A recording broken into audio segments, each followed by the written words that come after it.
BEd second year का unit first discuss करेंगे हम।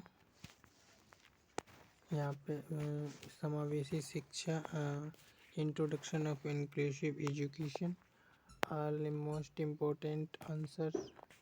दोस्तों अच्छा लगे लाइक करना, शेयर करना एंड सब्सक्राइब करना ना भूलना। यहाँ पे प्रश्न नंबर 7 डिस्कस करेंगे। विशिष्ट आवश्यकता वाले बालकों यानी विकलांग बालकों के लिए कार्य योजना तथा नीतियों का वर्णन कीजिए, अथवा विशिष्ट आवश्यकता वाले बालकों के लिए कार्य योजना तथा नीतियों की विवेचना कीजिए। उत्तर में देखते हैं, विशिष्ट आवश्यकता वाले बालकों यानी विकलांग बालकों के लिए कार्य योजना तथा नीतियाँ। यहाँ पे देखते हैं, विशिष्ट आवश्यकता वाले बालकों यानी विकलांगों यानी कि राष्ट्रीय संस्थानों की विकलांगों के कल्याण में महत्वपूर्ण भूमिका है। यहाँ पे फिर देखते हैं, क्योंकि इन संस्थानों का प्रमुख कार्य विकलांग व्यक्तियों की सहायता करना है, जिससे वे सामान्य व्यक्तियों की भांति जीवन व्यतीत कर सकें। शारीरिक, मानसिक, सामाजिक एवं शैक्षिक दृष्टि से विशेष बालकों के लिए भारत सरकार द्वारा विभिन्न कार्य योजनाएं चलाई जा रही हैं। इन संस्थानों के प्रमुख कार्य निम्नलिखित हैं। यहाँ पे पहला पॉइंट है, इन संस्थानों का प्रमुख कार्य विकलांगता को रोकने के संदर्भ में प्रयास करना, जिससे कि आने वाले समय में विकलांगों की संख्या में वृद्धि न हो। आगे देखते हैं दूसरा पॉइंट, विकलांगता को रोकने के लिए साहित्य एवं सामग्री का प्रसारण करना, जिससे व्यक्ति विकलांगता के बारे में जान सके तथा इनसे दूर रह सके। तीसरा पॉइंट देखते हैं, विकलांगों का कल्याण करने वाली अनेक संस्थानों का मार्गदर्शन करना कि किस प्रकार भी विकलांग व्यक्तियों की सहायता कर सकते हैं। फिर आगे देखते हैं, चौथा पॉइंट है, विकलांगों की कल्याण समिति में इनके निर्देशों को सम्मिलित किया जाता है, जो कि विकलांगता संबंधी विशेष सुझाव प्रस्तुत करते हैं। पांचवा पॉइंट, विकलांगता की स्थिति को परिभाषित करना कि किन व्यक्तियों को विकलांगता की श्रेणी में रखा जा सकता है तथा किन व्यक्तियों को विकलांगता की श्रेणी में नहीं रखा जा सकता। छठा पॉइंट है, सरकार को नवीन संस्थाओं के बारे में प्रस्ताव भेजना, जो कि विकलांगों के कल्याण से संबंधित हो। सातवां पॉइंट है, विकलांग व्यक्तियों के लिए नवीन, सरल एवं सहज बन सके। आठवां पॉइंट है, नवीन शोध कार्यों को प्रोत्साहन देना तथा इन्हें संपन्न करना, जिससे विभिन्न प्रकार की विकलांगताओं पर रोक लगाई जा सके। अगला पॉइंट है, विकलांगों के सर्वांगीण विकास में अपना योगदान प्रस्तुत करना, जिससे वे सामान्य व्यक्तियों की भांति अपने विकास का मार्ग प्रशस्त कर सकें। उपयुक्त विवेचन से यह स्पष्ट होता है कि विकलांगों की राष्ट्रीय संस्थानों की विकलांगता निवारण एवं विकलांग व्यक्तियों के कल्याण में महत्वपूर्ण भूमिका है। इन संस्थानों की स्थापना का प्रमुख उद्देश्य विकलांगों का सर्वांगीण विकास करना है। सरकार द्वारा इन संस्थानों में समय समय पर सलाह मांगी जाती है, जिससे विकलांगों के लिए तैयार कार्यक्रम प्रभावी हो तथा उनका क्रियान्वयन भी प्रभावी हो। विकलांग शिक्षा के संदर्भ में भारत सरकार की नीतियाँ एवं कार्यक्रम स्वतंत्रता के पश्चात तीव्र गति से निर्मित हैं। स्वतंत्रता के पश्चात तीव्र गति से निर्मित हुए हैं। विशिष्ट शिक्षा के प्रति सरकार की सजगता स्वतंत्रता के पश्चात अधिक प्रभावी दृष्टिगोचर होती है। फिर हम आगे डिस्कस करते हैं। स्वतंत्रता से पूर्व भारत में कुछ विद्यालय सरकारी क्षेत्र में चलते थे, जिनमें सामान्य शिक्षा प्रदान की जाती थी तथा मानसिक एवं बौद्धिक उत्थान के लिए प्रयास किए जाते थे। इस क्षेत्र में कुछ स्वयंसेवी संस्थाओं की सहायता भी ली जाती थी। शारीरिक अक्षमता वाले व्यक्तियों के सामान्य चिकित्सालय भी थे। अतः इस प्रकार शारीरिक अक्षमता वाले व्यक्तियों के लिए सरकार की कोई विशेष नीति एवं व्यवस्थापन नहीं था। स्वतंत्रता के पश्चात विशिष्ट शिक्षा के क्षेत्र में अभूतपूर्व प्रगति हुई। सरकार द्वारा इनका व्यवस्थापन प्रभावी ढंग से किया है। सरकार की विशिष्ट शिक्षा संबंधी नीतियों एवं व्यवस्थापन को निम्नलिखित बिंदुओं के आधार पर प्रस्तुत किया जा सकता है। अगला पॉइंट इसमें देखते हैं, राष्ट्रीय स्तर के संस्थानों की स्थापना सरकार द्वारा प्रमुख रूप से शारीरिक अक्षमता निवारण के लिए देहरादून, कोलकाता, सिकंदराबाद तथा मुंबई में राष्ट्रीय संस्थान खोले गए। इन संस्थानों का प्रमुख कार्य अक्षमता से युक्त छात्र एवं छात्राओं के कल्याण के लिए कार्य करना। इनके द्वारा छात्रों को शिक्षा, स्वास्थ्य एवं सामान्य जीवन स्तर प्रदान करने की दिशा में कार्य किया जाता है। इन संस्थानों के द्वारा विशिष्ट शिक्षा के क्षेत्र में महत्वपूर्ण कार्य किए गए हैं। आगे यहाँ पे देखते हैं दूसरा पॉइंट, व्यावसायिक आरक्षण। सरकार द्वारा विकलांग व्यक्तियों को सरकारी प्रतिष्ठानों में आरक्षण प्रदान किया जाता है। इस प्रकार के व्यक्तियों के लिए निर्धारित सीटों की संख्या आरक्षित कर दी जाती है। इन स्थानों पर विकलांग व्यक्तियों को ही नौकरी मिल सकती है तथा किसी सामान्य व्यक्ति को इन स्थानों पर नियुक्त नहीं किया जा सकता। इस प्रकार के आरक्षण की व्यवस्था सामान्य रूप से कार्य की प्रकृति देखकर लागू की जाती है। जैसे विकलांग व्यक्ति को एक शिक्षक के रूप में नियुक्त किया जा सकता है, परंतु सेना में उसको आरक्षण नहीं दिया जा सकता। फिर यहाँ पे हम आगे देखते हैं तीसरा पॉइंट है, शिक्षण संस्थाओं में आरक्षण।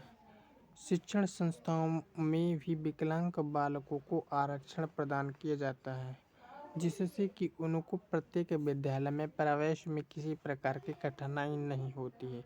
इसके साथ साथ सरकार इस प्रकार के बालकों को यही अनुभव कराना चाहती है कि सामान्य बालकों की भांति इन विद्यालयों में शिक्षा ग्रहण कर सकते हैं। जिला पुनर्वास केंद्रों की स्थापना। सरकार द्वारा अक्षम व्यक्तियों की सहायता के लिए 10 राज्यों में जिला स्तर पर जिला पुनर्वास केंद्रों की स्थापना की गई। इनका प्रमुख कार्य जिला स्तर पर अक्षम व्यक्तियों की प्रत्येक संभव सहायता करना, जिससे कि वह समाज में सामान्य नागरिकों की भांति रह सके तथा उनको कोई भी है दृष्टि से न देखे। ये केंद्र अक्षम व्यक्तियों के लिए शिक्षा एवं स्वास्थ्य के क्षेत्र में स्वास्थ्य के क्षेत्र में भी महत्वपूर्ण कार्य का संपादन करते हैं। फिर यहाँ पे देखते हैं 5वां पॉइंट, शोध कार्यों को प्रोत्साहन। सरकार द्वारा शारीरिक अक्षमताओं से संबंधित शोध कार्यों को प्रोत्साहन दिया जा रहा है। राष्ट्रीय संस्थानों में उन सभी विषयों पर शोध कार्यों के लिए सरकार आर्थिक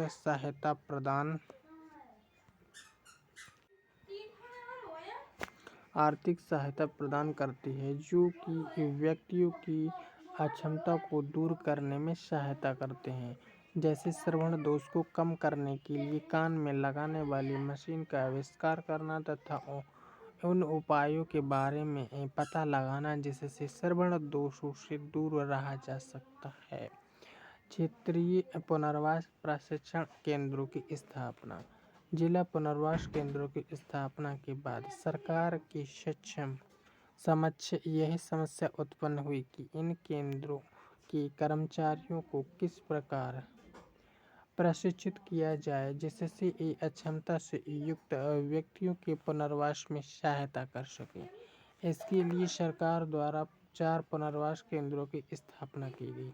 इन केंद्रों का मुख्य उद्देश्य जिला पुनर्वास केंद्रों के कर्मचारियों को प्रभावी एवं उपयोगी प्रशिक्षण प्रदान करना, जिससे कि वे परिस्थिति विशेष में संस्थानों के अभाव में भी पुनर्वास कार्यक्रम का उचित संचालन कर सकें। आगे देखते हैं 7वां पॉइंट, प्रशिक्षण व्यवस्था में परिवर्तन।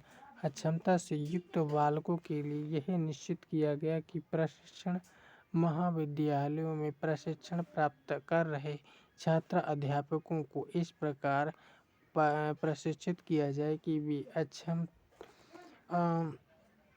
अक्षमत बालकों को भी सामान्य बालकों के साथ प्रभावी विधि से शिक्षा प्रदान कर सकें।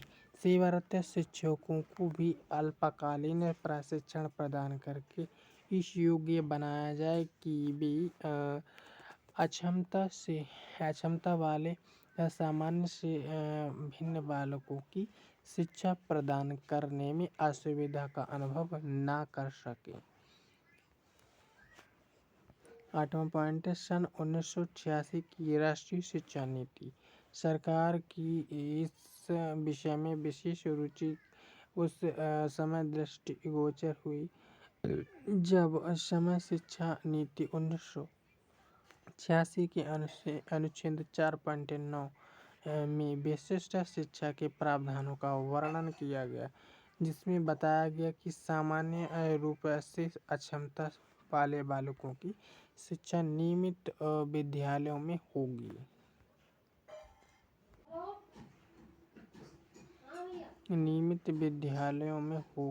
फिर यहाँ पे देखते हैं गंभीर रूप से शारीरिक अक्षमता वाले तथा सामान्य से भिन्न बालकों की शिक्षा के लिए विशेष विद्यालय खोले जाएंगे।